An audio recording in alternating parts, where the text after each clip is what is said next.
Hey, book besties. This is everything I read in the month of February. I didn't realize how weak my wrists were. Oh my goodness. Let's start with what I read most recently, since I'm not going to do a weekly reading wrap up. First, I finished When the Moon Hatched by Sarah A. Parker. This obviously is a book about dragons. It is a romantasy, very much like a lot of other romantasy books out there where you have a heroine who maybe is an assassin or the long lost princess or one of those things. And the guy is big, tough, strong. It's very kind of cliche a little bit. There's a quote that's like, he was fire and brimstone and I was shattered ice. Like, we're opposites, but we're drawn together. But I still really enjoyed it. The only thing that really brought it, well, I still gave it 5 stars, but the only thing that I thought about not giving it 5 stars for was the language is very metaphorical. Like, she loves a metaphor. Lots of, you know, he was shining like a blah blah blah blah. It's a lot of like and as. But I did enjoy it. I wish at the end we had gotten like a little bit more from the main character's POV. There's multiple POVs in this book, and at the end, I just wanted a little bit more of like what happened to her. But I guess that kind of keeps me on my toes for the next one.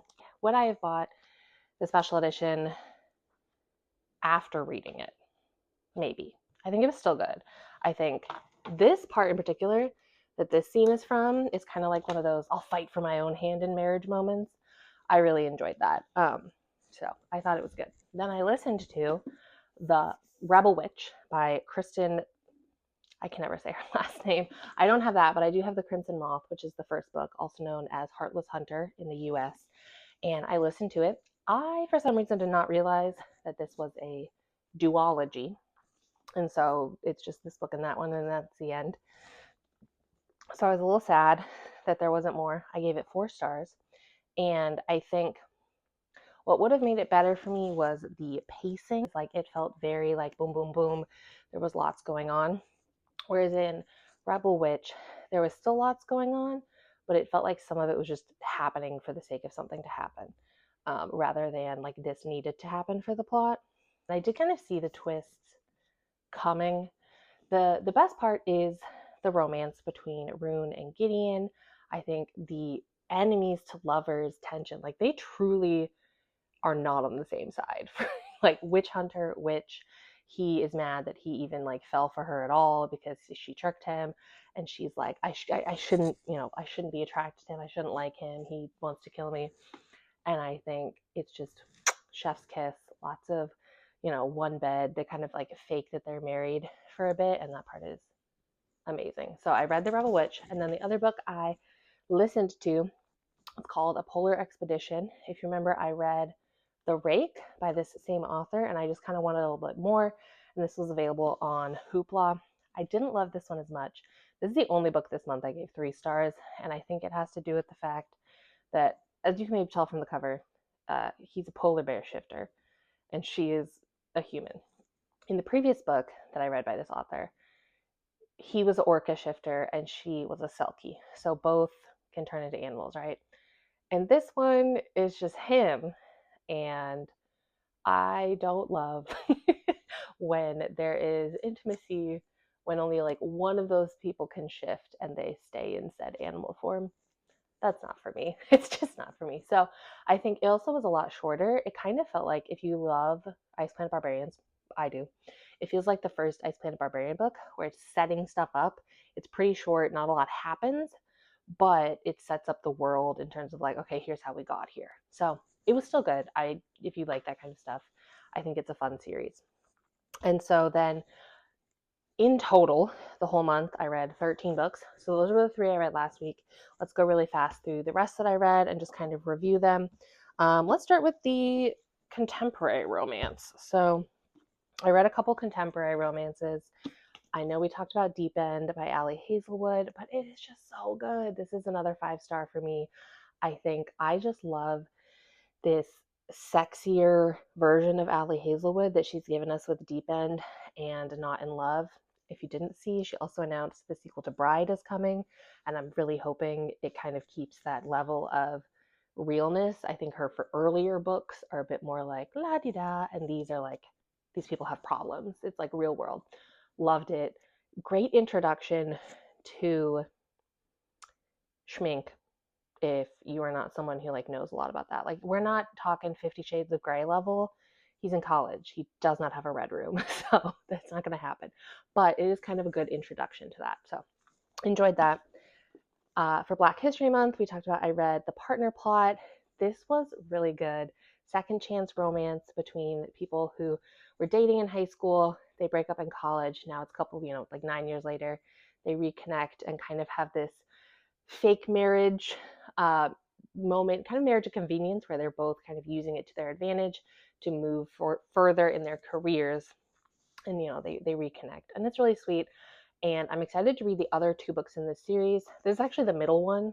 I think I'm okay. I obviously know what happens in the first one now, but they're romance books. Like, you know how they're going to end. They're going to be happily ever after. And then Scythe and Sparrow by Bryn Weaver. These are dark rom-com books where we're following 3 brothers. This is the third one, who had a pretty tragic childhood and all kind of have this like darkness within them. The first 2, one's a serial killer, one's a contract killer. And in this one, Fionn is a doctor. He's kind of fighting against that, I don't want to be a killer. And he meets Rose, who works for a circus and also takes out people who abuse their wives and children. Really good. I think it was a good conclusion to the trilogy. Definitely check your trigger warnings on those. There was also Dream Girl Drama by Tessa Bailey. We talked about this at the beginning of the month. I really love Tessa Bailey. This one in particular is another good one. Not my favorite of this series. It is not quite step-sibling romance. Their parents never get married. He's a hockey player. She's a harpist. It's happening in Boston. I don't read a lot of books in Boston, so that was kind of fun. That one, 4 stars. Then some of the other fantasy that I read this month, Mistress of Lies, K.M. Enright. This is more of a dark fantasy. There's some pretty grim things happening in this book, but as we talked about, it is by a trans Filipino author, and so we have both of those things represented in this book with a trans character on a and Filipino, and it's kind of like a throuple. I believe originally I talked about how I was kind of disappointed that we didn't get to see more of the 3 of them together, because I thought it was kind of presented as polyamorous, and it might end up being that in the second one, but I still think this was good. The Familiar by Leigh Bardugo. I truly have blacked out reading this book. I know I did. I know I gave it 4 stars. It happens during the time of the Inquisition in the Golden Age of Spain. She is a witch trying to kind of hide her Jewish heritage and identity, and there's some weird magic stuff happening. So it's good. I think I'm going to come back to that one later. Cursebound by Sara El Arifi. This is the sequel to Feybound. These are African mythology-inspired fantasy books that have a sapphic relationship and then also a non-sapphic one, just straight. And then also a gay one now is added into this series. So it's really good and diverse.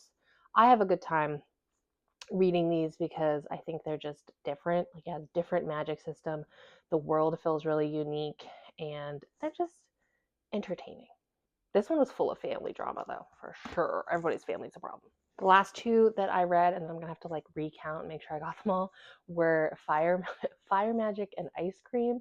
This was just a really quick listen for me, and it's a rom-com with fantasy elements. It's really sweet. It's really quick. I do recommend it if you're just looking for something fun. They have elemental powers. She's got fire power. He has ice power. He owns an ice cream shop. And then I read Sia by Eden O'Neill, which is a dark romance with kind of mafia vibes. It's very, very loosely inspired by Anastasia. Very loose. But I did enjoy that, and I think I would read more from this author. She was a new author to me, and so I'm going to be looking into more of her books. I've heard her other dark romance is good, so I'm going to check that out. And then I have one last thing to share with you all and maybe ask. This month, March, now that we're in March, I am participating in a readathon with a local bookstore. It's kind of like a chain called Open Books. They have multiple locations where they are secondhand books, but they also have some spots where like they give free books or pay what you can. And they really focus on children's literacy and access to books in underserved communities. And so I'm participating in this readathon. My goal is to read 5,000 pages in the month of March and raise $500. And 5,000 pages is kind of like my average, but this month I read less than that, so now I'm nervous. But I guess it was February. There's only 28 days. So I'm going to put that link down below. If you donate even like $25, that helps. I think the $25 is like first and second grader reader programs. Like, this is real work that's being done in communities, and I'm really passionate about people having access to books, right? Because I was very privileged as a child to have a lot of books at home, be able to go to the library. The library had lots of books in my community, and I speak English. Those books were in a language that I know. Open Books has a lot of Spanish books that they have in Pilsen, which is a very large Spanish-speaking community in Chicago. And they just really do a lot of good work.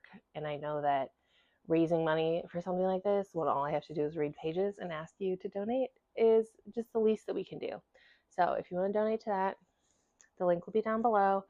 And I look forward to sharing with you how much I read each week in my weekly reading wrap-ups. And let's see if we can get over 5,000, maybe, if I'm crazy. I don't know. I will see you in the next video.